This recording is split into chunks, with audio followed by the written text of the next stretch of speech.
8 things your dog hates about you. You probably think you're such a dog pro who always gets #positive reactions from your dog. But what you might think may be miles apart from what your dog actually wants from you. So, we looked into what dog behaviorists have to say about all your habits your dog despises. In this video, we break down 8 things your dog absolutely hates about you. Just a reminder about our new giveaway. We're giving away the new iPad Pro or the new iMac Pro. The choice is yours. All you have to do is watch the full video, leave a like, comment the keyword hidden in the video, and make sure you're subscribed. It's that simple. Number 8. Using more words than body language.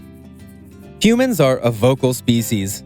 They love to chatter away, even at our pets, who unfortunately can't understand the vast majority of what we're saying. Dogs might be able to deduce what a few key words mean, or even learn some new words as you teach over time. However, they can't possibly understand human language. Consequently, they rely on our body language instead. When you say one thing but do another, your dog will be left confused and unsuccessfully try to figure out what in the world is wanted of them. For example, telling a dog to stay while leaning forward toward the dog and holding out a hand like a traffic cop is, in body language, actually inviting the dog to come towards you. But when the dog does, he gets reprimanded for breaking his stay command. It's all so confusing. Number 7. Teasing your dog too much. This is an obvious one, but we still think it's worth pointing out because too many people think it's somehow funny.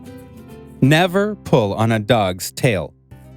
Never wave or talk to a dog that is barking at you from behind a door or window. Never bark at a dog as you pass it on the street. These are just things you don't ever do with a dog, no matter how tempting you find it to be. The list goes on, but our point is, don't do something you know makes a dog mad just because you think it's funny. It's not funny for the dog and can eventually cause serious behavioral problems. Number 6. Keeping the leash too tight. A moderately tightened leash makes for a more enjoyable walk for your dog. By keeping a loose leash, you're letting your dog know that everything is okay, that there's no reason to be tense or worried. A slack leash gives your dog the impression that you're calm and have everything under control. On the contrary, having a tight leash sends your dog the message that you're alert, nervous, or tense. Your dog will hence reciprocate with the same feeling. We all know dogs are amazing at reading our body language. Just like that, they're also really good at interpreting our tension level through the leash. By keeping a tight leash on a dog, you're increasing the level of excitement, stress, and frustration for your dog. Number 5. Being too tensed with the dog. Having a tight leash isn't the only way your dog can interpret tension in his environment.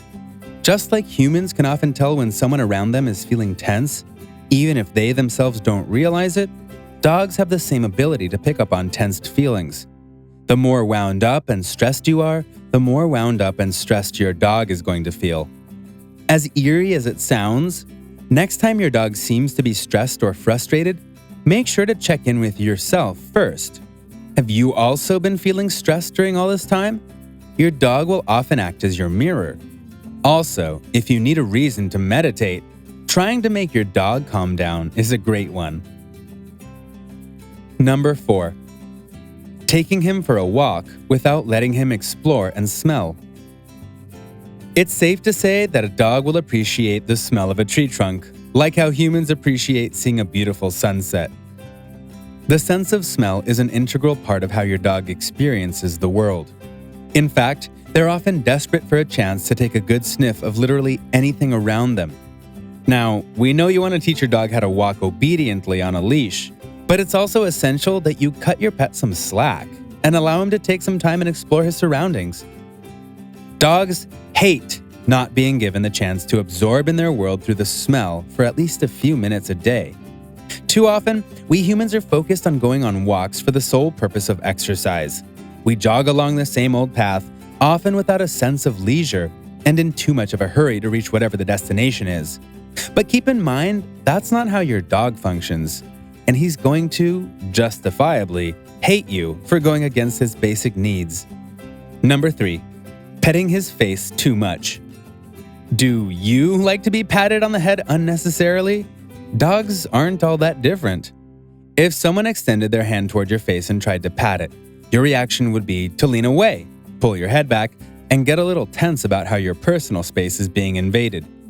However, when it comes to dogs, people assume they enjoy being patted on the head. Although some dogs will put up with this behavior, it's usually because it's being done by someone they are perfectly comfortable with. Most dogs don't enjoy this, however. In fact, you'll notice that even your loving family dog will flinch slightly when you reach for his face to pet him. If you were petting your dog to reward him for being awesome, don't bang on their head, but give them a rub on their rear end right by the tail. It's a much better token of appreciation. Number 2. Not providing rules and structure. Many people think having strict regulations for your dog will make him miserable, bored, and unhappy. Interestingly, this is not the case at all. Dogs want, need, and love being given rules to follow. They want to understand what's wrong and what's right according to their parent. And this isn't such a hard pattern to wrap your head around. After all, even human babies tend to thrive more when they have a consistent set of rules to follow. They, too, don't often fare well in environments that provide them a free-for-all. All of this being said, do also keep in mind that dogs still don't understand exceptions to the rules you've set. They don't know that you don't want them to leap on you when you're wearing your formal outfits.